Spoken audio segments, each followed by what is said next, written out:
The following is a special presentation of Tony Curry Radio.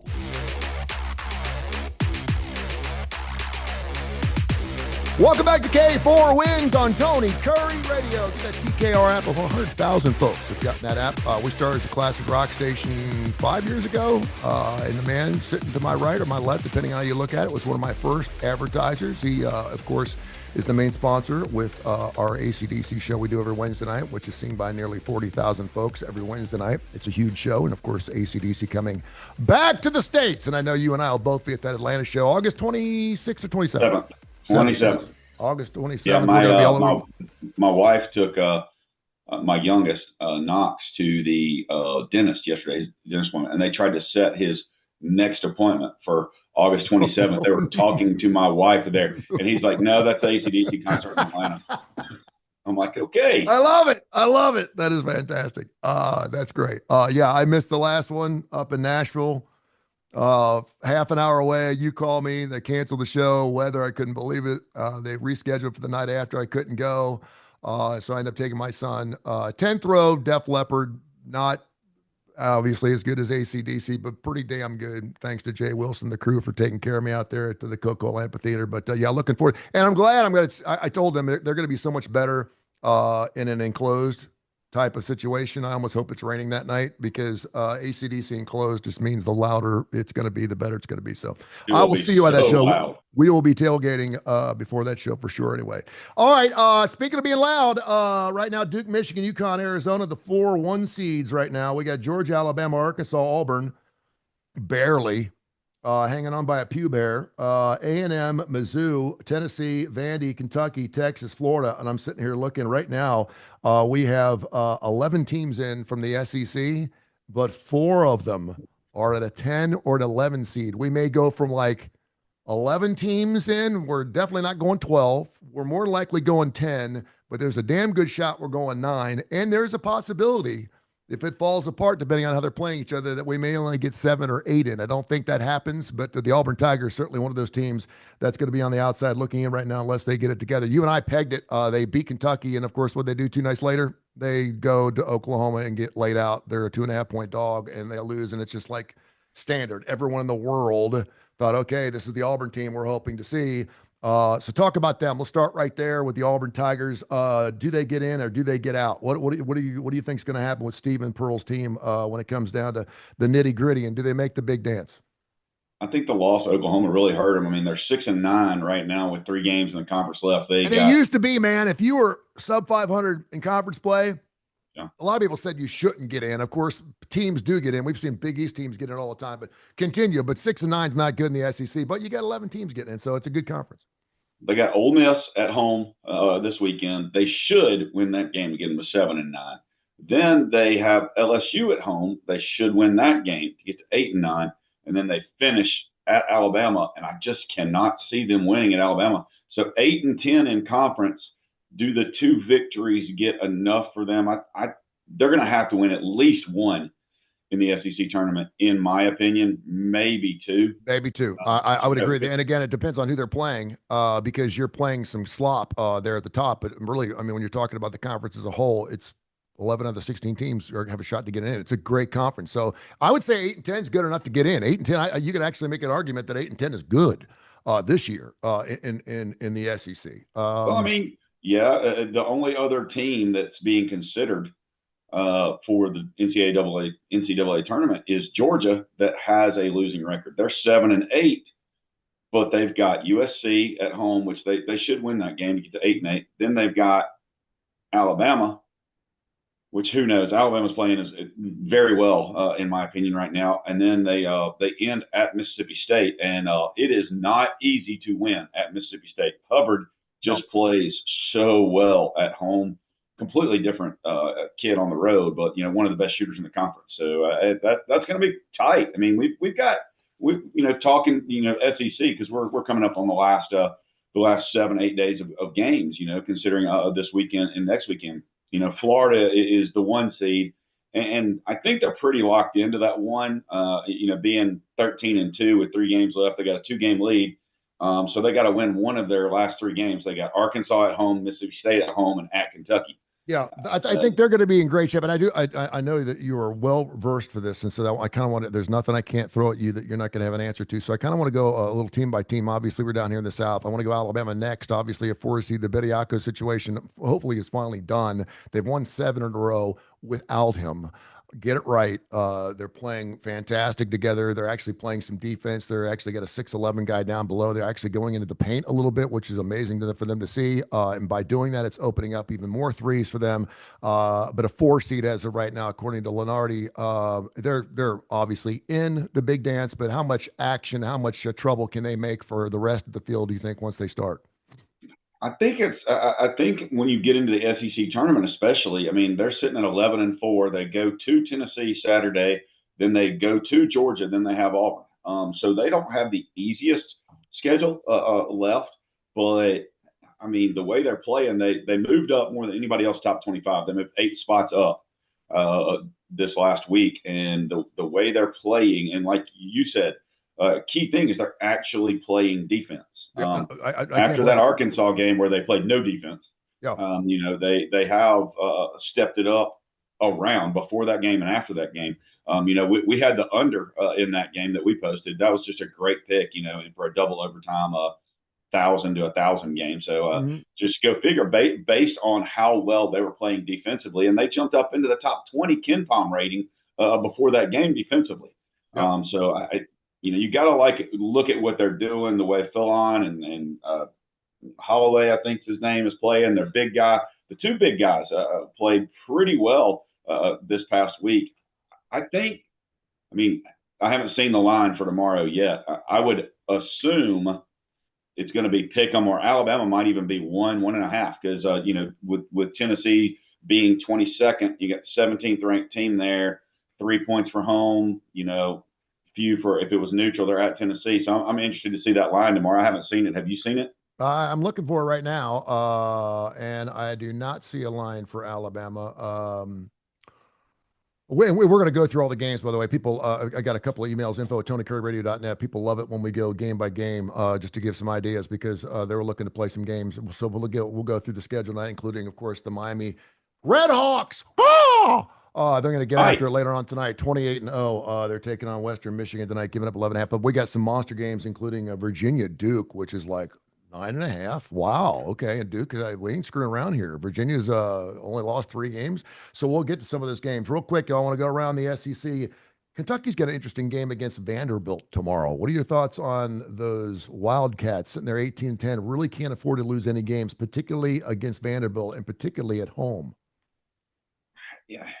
Still, I hadn't seen that line, either on early lines. I think the only line that may be up for tomorrow is the Duke Virginia game. I saw a line. There are several lines up, and we'll go through them in just a few minutes. I just can't see Kentucky losing that game at home. Vandy is just not. They're not the same team on the road, which makes me wonder how they're going to go. They're tied, but they're sitting 6th right now. And they have at Kentucky, at Ole Miss, and at Tennessee. By the way, Alabama, 4-point dog at Tennessee tomorrow. Wow. I just saw that, and I'm like, whoa, because you thought it would be closer to maybe 1.5, something like that.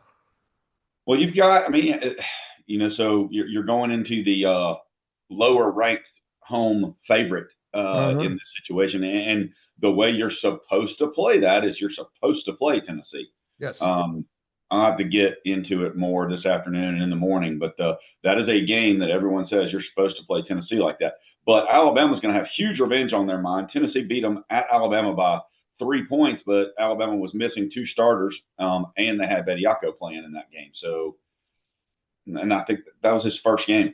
Yeah, don't mean to throw you off, because you were in the midst of telling us about the Kentucky Wildcats. How important is this game they get this victory?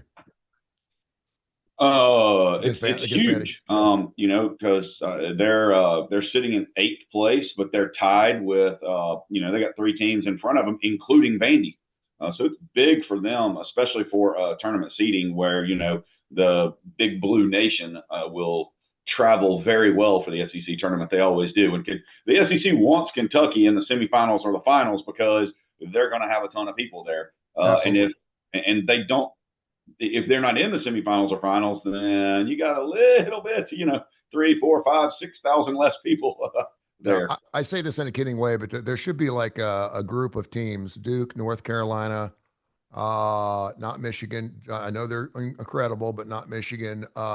Kentucky, UCLA, just because of Wooden, that they should have like an automatic bid every year. They just get an automatic bid. They just get in. You know what I mean? I mean, seriously. I mean, Yeah. they won enough, and they're just great for the sport. Kentucky's great for the sport. You either love them or hate them, and they're great for the sport. So yeah, I hate them. Just for the record. Oh, I know you do. I mean, and most people do. They're sitting right now at a 7 seed, and they can play themselves out if they get bumped early. If this is one of these teams that gets knocked out in the first round of the SEC somehow and just doesn't play right, I think they're going to get in as an at-large, but it's going to be tight. It's going to be someone else coming in at 23-4 or something like that, not getting in because Kentucky and their blue blood is going to get in. And you mentioned what do you think? What do you think about them, Tony? I mean, they're at home against Vandy. Then they go to Texas A&M, and then they end the regular season at home against Florida. They're going to go one. They're going to go 1-2. Not surprised at all if they go 2-1, and but would surprise the hell out of me if they go 3-0. I haven't seen Kentucky put together a nice little 5-game stretch at the end of a season in about 7 years.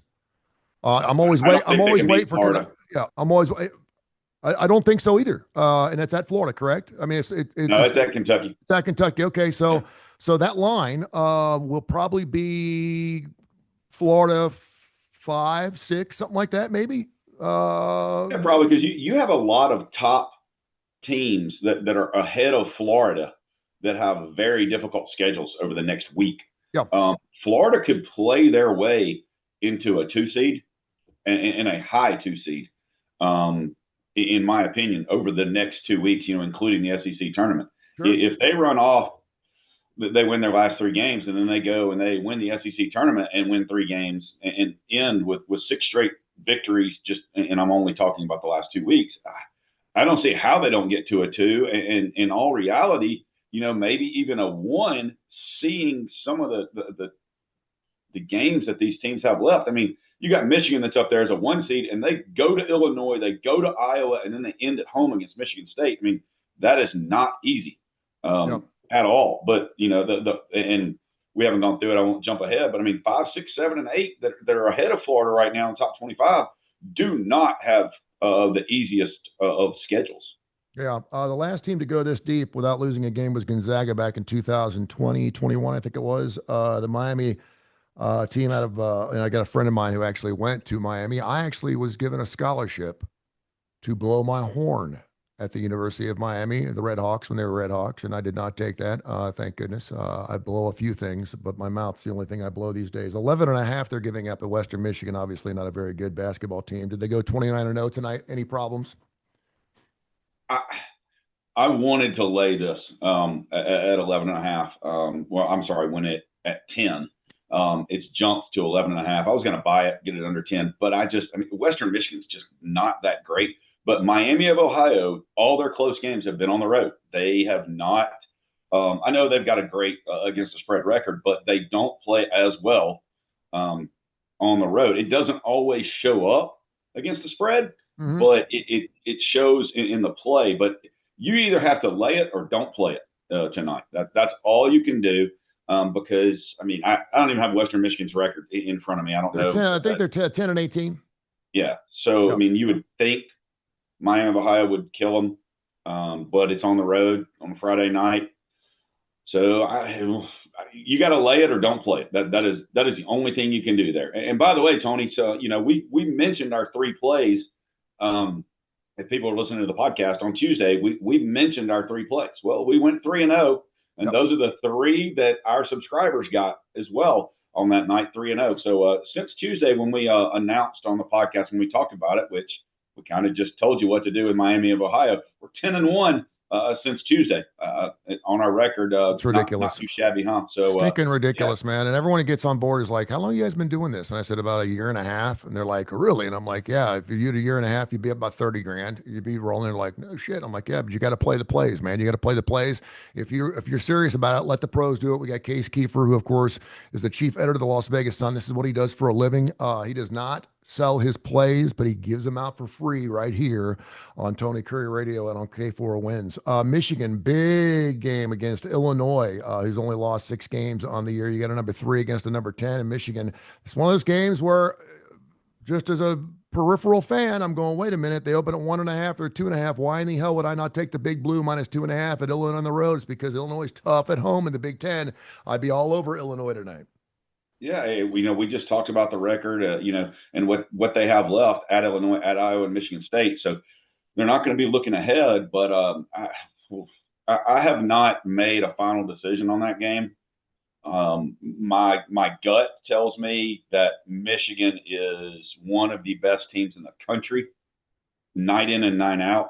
Illinois can play like one of the best teams in the country, but they can also play like dog crap, and I've seen it before. Usually at home, they are the way to go, and I would definitely I didn't look at the total, but I would take the over in that game as well. Yeah, there's not an over under for it yet. But I would say yeah, and I think the Duke game obviously I think scares a few people, but Duke is really really good. I saw a bet the other day, Duke in the field, and a lot of people were like, you know what, they're going to take Duke. I can't believe we're forgetting this name called Coach K, but the coach they've got now, he's that good. And Duke is right now, everybody's talking to them the overall 1 seed. And Yep. what are they going to have against them in the last week of the season before their tournament? They play at home against Virginia Yep. this weekend. Then they go to NC State, which I do not think is going to be a problem for them. And then they finish the season at home against North Carolina. NC State's going to be NC State could be interesting just because the Wolfpack plays a different brand. Everyone plays a different brand of basketball at home. We saw what they did against North Carolina last week. They won by 24. That being said, though, they just absolutely got bludgeoned against Virginia the other night. We actually were going to play that under 151, and where did it fall? 151, 90-61. I wasn't afraid of Virginia scoring 90. I was afraid North Carolina State may actually get over 60 or 65 and screw it up, and they held them 61 points, and that's their Virginia defense is playing like that Virginia defense that have played for so long. Let's look at that Virginia Duke game. 9.5. Just, if I was a playing man, and I am, I'd take Duke minus the 9.5 right now. If I was playing it, I'd probably leave it alone.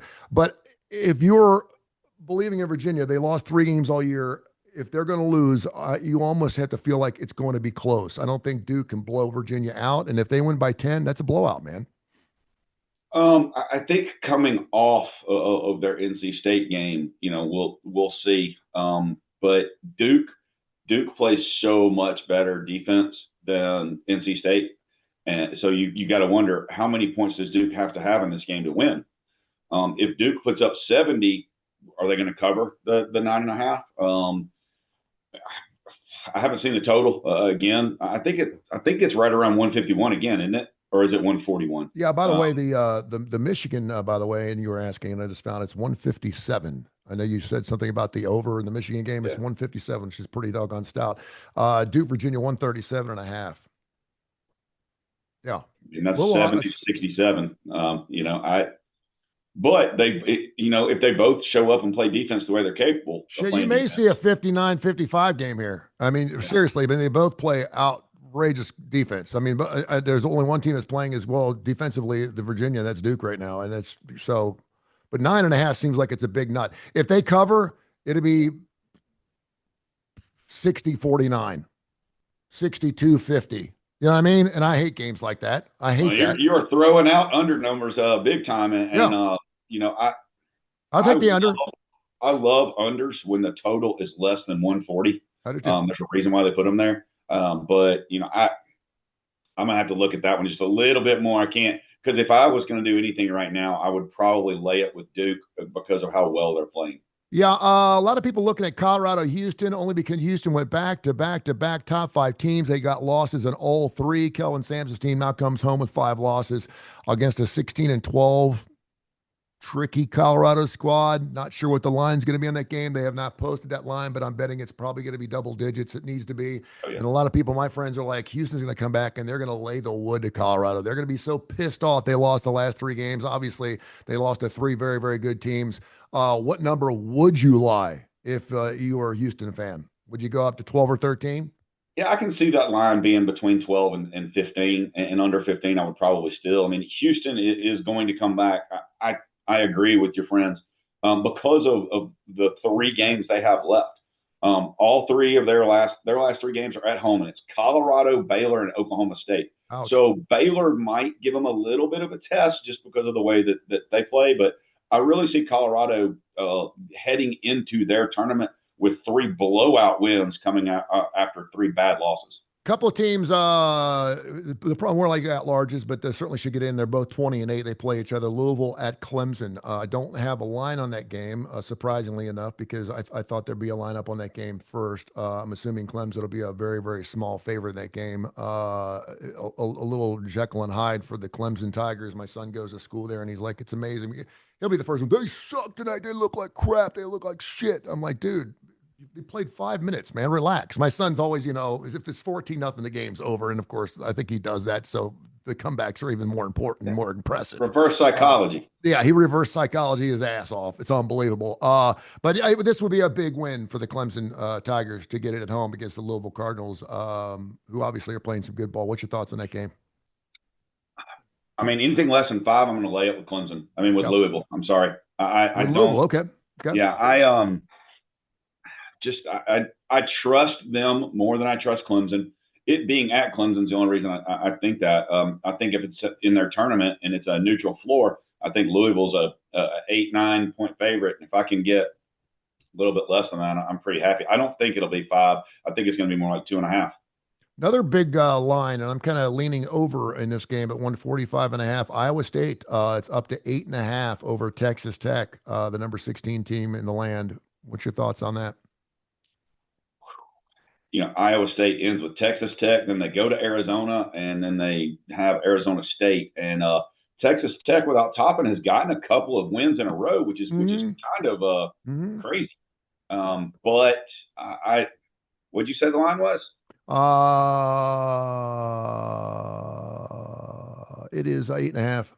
It opened at 7.5, went to 8.5, and then it came down to 7.5, then went back to 8.5 again. 8.5.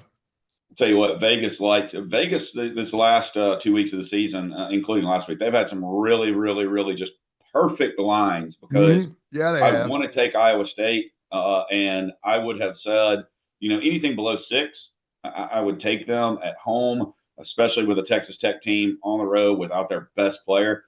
But 8.5, you're like, oh, you're right there. I mean, that's a whole nother possession.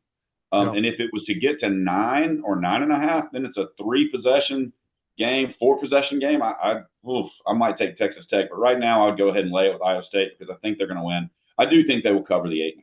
Another beautiful game too. Another 8.5. Kansas, Arizona. And by the way, just in case you're wondering, Kansas 9-20 over-unders this year. They're playing some under basketball. And again, Kansas is always, Bill Self's teams always play great defense. It's nothing to see games in the 50s for them. But Arizona giving up 8.5. That line open 8.5. It has not moved in Zona land with only 2 losses on the season. Kansas, we know they're in. It's just a matter of how high they are and where their number is. So this may be one of those precursor games where we're just going to find out what we're all about. But Arizona is a really good test for the Jayhawks this late in the season.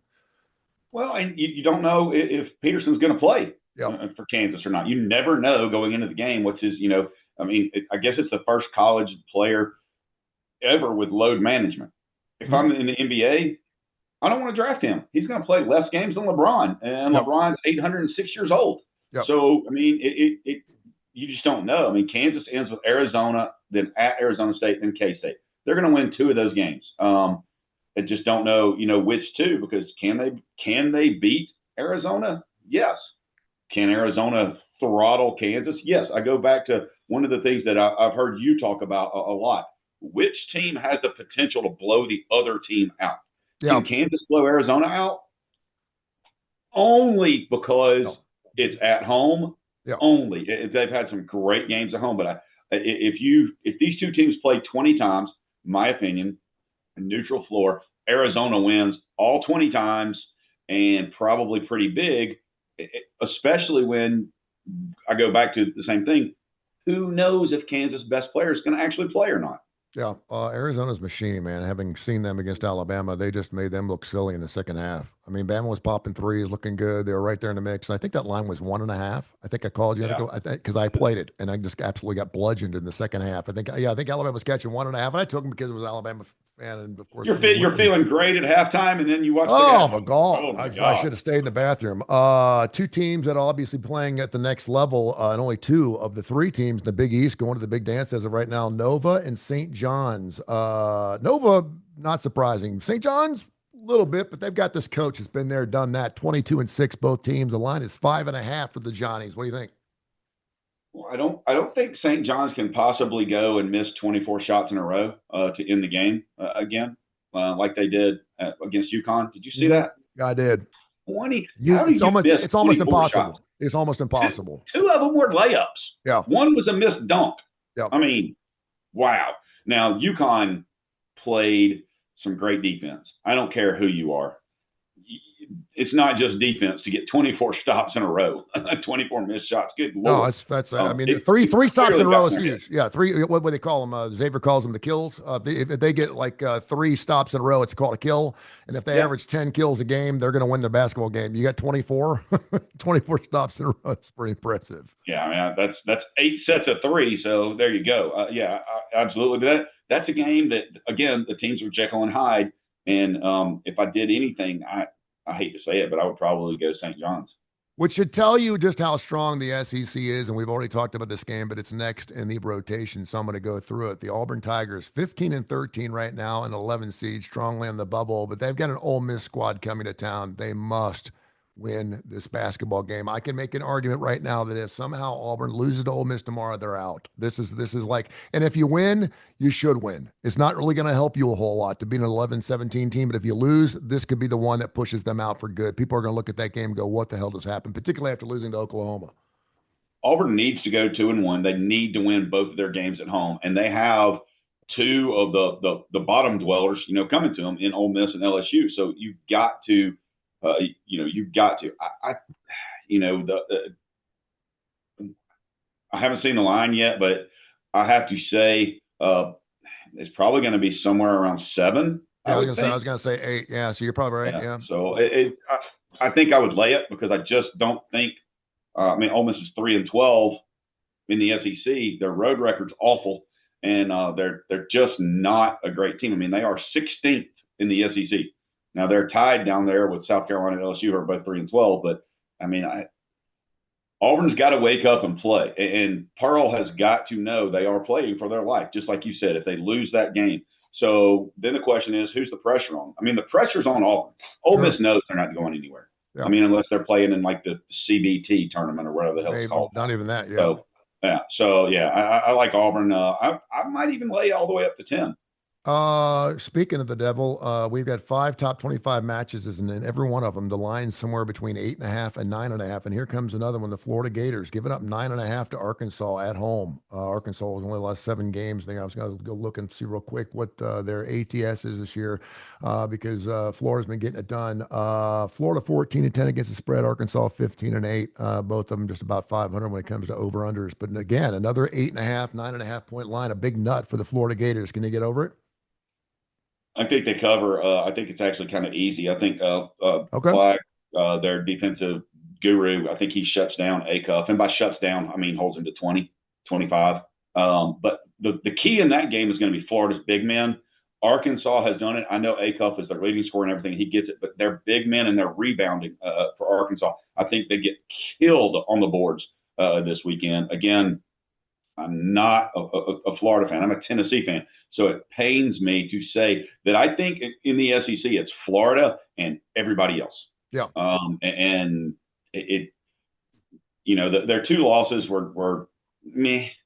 So they didn't play well, but they're playing as well as anybody in the country. Right now Alabama is the other team in the SEC that's playing really well. I like Arkansas a little bit, but they're not going to get. Arkansas is not going to score 100 points, and I know Arkansas is going to want to push the tempo in this game. I don't think you want to push the tempo against Florida. Now I don't know with what the size that Florida can put on the floor if you want to slow it down with them, but you can't. You don't want to try to slow them down. Florida does not play as well, in my opinion, when they're running and gunning. And so that's Arkansas's only hope, is to get this game and make Florida run their butts off. That's their only chance. If you love basketball, then you know the late game going on tomorrow night. It's always the late game. It's at 9:30 kickoff. And man, these two teams hate each other, and the line's 1.5. By the way, did you know St. Mary's is 25-4 against the spread this year? They're taking on the Zags. Again, it's a 1.5 line at St. Mary's tomorrow night. Two teams that will be playing in the next level. So if you're looking to make a buck, maybe you're way up because you went to K4Wins.com. And you're like, hey, a couple of grand. Maybe I'll drop me 5 or 6 nickels on this thing. Just let her rip. What are your thoughts on, it being on the road is always kind of scary, but St. Mary's, they beat them 3 of the last 5 times. So St. Mary's, the Zags don't scare anybody in St. Maryland. And Gonzaga has their best player still out. Now, he's supposed to be back for the NCAA tournament, but, he's out right now. And I don't know if you knew this or not. This is Gonzaga and St. Mary's last regular season game. I know, right? Yeah, they move into their tournament next week. I'm gonna take 1.5, and I'm gonna take St. Mary's to pull the upset at home and drop them down. I mean, it's a smelly fish for a reason. Mm-hmm. And like you said, 3 out of the last 5. So, and you're correct; those two teams hate each other. Ooh. And now Gonzaga has a good team. They have some good players. They lost 2 games all year. Yeah, I mean, this is it's fantastic. They're the Zags, man. They're the Zags. They're not scoring like they used to score, and that's going to be big, because I actually think that game is going to be a slow, low-scoring game. And that's I don't know why what the total is, but I would. And that's why I'm all over the under 143.5. There were some games. I say 5 years ago. So when you're old, you double it. So it's 10 years ago, but I'll say it's probably about 7 or 8 years ago. But these teams used to run the floor, man, 87, 85, 90, 85 every single game. And if you watch the last couple of years, they're in the 50s and 60s. And I think a lot of people are looking at that 143.5 going 72, 70, 74, 70. Give me the under 143 all day. And St. Mary's will muddy it up. If you look at the games, and I have to go back and look, but the games at Gonzaga are always higher scoring than they are at St. Mary's. So keep that in mind. And because they run and gun, and they're used to it. I mean, it's amazing. People don't think about home teams. I mean, this is the gym that you shoot in every day. So you should, in theory, be better there. The little creaks and crevices where the ball bounces better, where there's a dead spot. Those things. Where there might be a little slippery spot on the floor. And as an offensive player, you use all these things to your advantage, and as a defensive player. So yeah, absolutely. And I'll call it now. And I think that line's probably going to go to 3 or more. I'll take St. Mary's at home. Let's look at Sunday real quick. UAB Blazers 18-10. They've won 8 games in a row on the road. For some reason at home, they're playing North Texas, a 16-13 team. Again, they'll be a favorite, probably 5.5, 6, something like that at home. They're not playing obviously at home at Bartow Arena like they are. They are playing the AAC tournament here starting March 10th at the BJCC. So while it's at home, it's really not at home, thank goodness, because they're not doing squat at Bartow. Another game that I had Mark Ingram on the show yesterday, spoke with him, asked him what they needed to do, and he's like, listen, they got out of Conference USA, so it wouldn't be a 1-bid league, but it's 1 bid again in the AAC. They're going to have to win out. He said, and right now it feels like they're leaning towards NIT. He's like, I think we got a great shot at getting in the NIT, but they're going to have to win out their tournament. I don't know if they can knock off Memphis again. So we'll see what the UAB Blazers get done coming up on Sunday. You have any thoughts on that game at all? And you said it's at Memphis? No, it's at UAB, North Texas. North Texas at UAB. Okay. North Texas, I don't know. UAB just has not played well or as well at home. And so it's probably not a game that we're going to touch, but if I played it, I would probably play North Texas in this situation, just because of the fact that UAB is just not playing as well at home. And really, this is one of those ball games. They have another home game, I think East Carolina next week, I think is their last home game. So get down there and support your Blazers. I'll try to get down there tomorrow or Sunday, 11 o'clock right after church.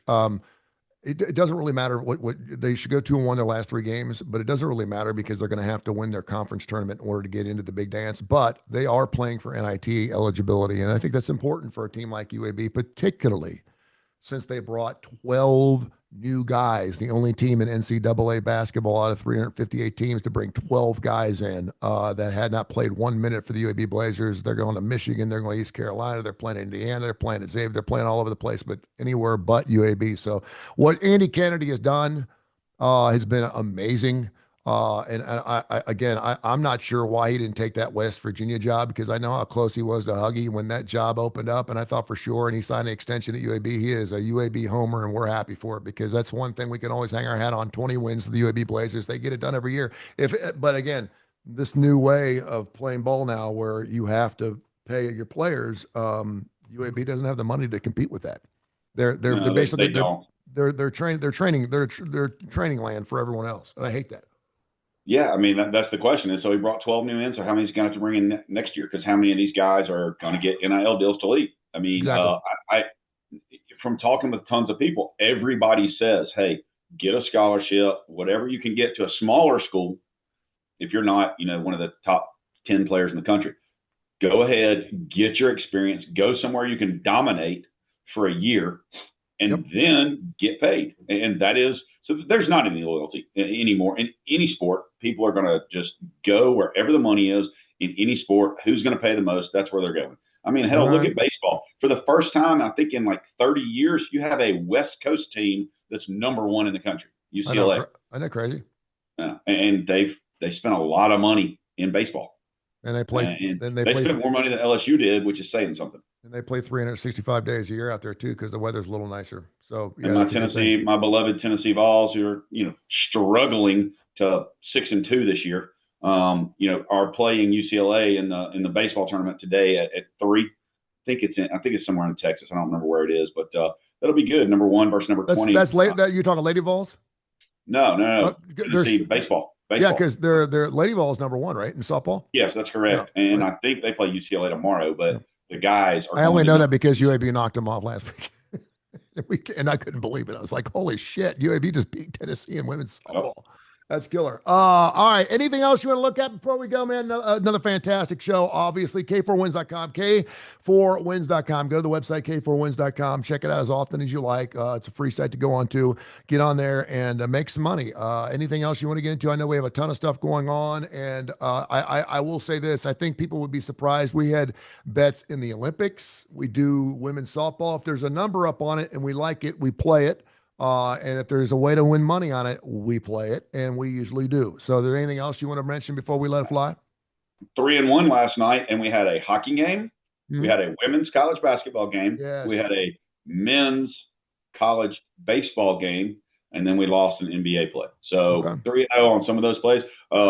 Really love some of the women's college basketball that's going to be happening this weekend. And most places now take those bets.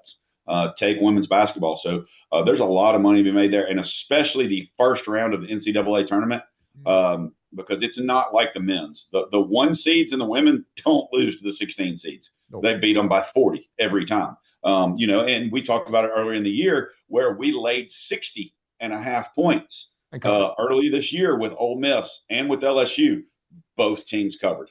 Oh. So, yeah, I mean, I've never seen a 60-point line in men's college basketball. No, that's pretty amazing stuff. You've got to find the things. And that's why you use a service like ours. Let us find the little nuggets. Mm-hmm. I mean, we were on Miami of Ohio at the beginning of the year when nobody was. We've had the Merrimax, the UT Rio Grande Valley, the Purdue Westland. So we like some of the smaller games. Everybody out there tries to get the top 25 games. And yes, there are advantages to find, but there are really, really, really good advantages to find on Friday nights, like tonight, when you don't have a lot of the big boys playing. Thursday nights, Friday nights, Sunday nights, great nights for college basketball. K4Wins.com, K4Wins.com. Thank you, my friend. Have a great weekend. Be good.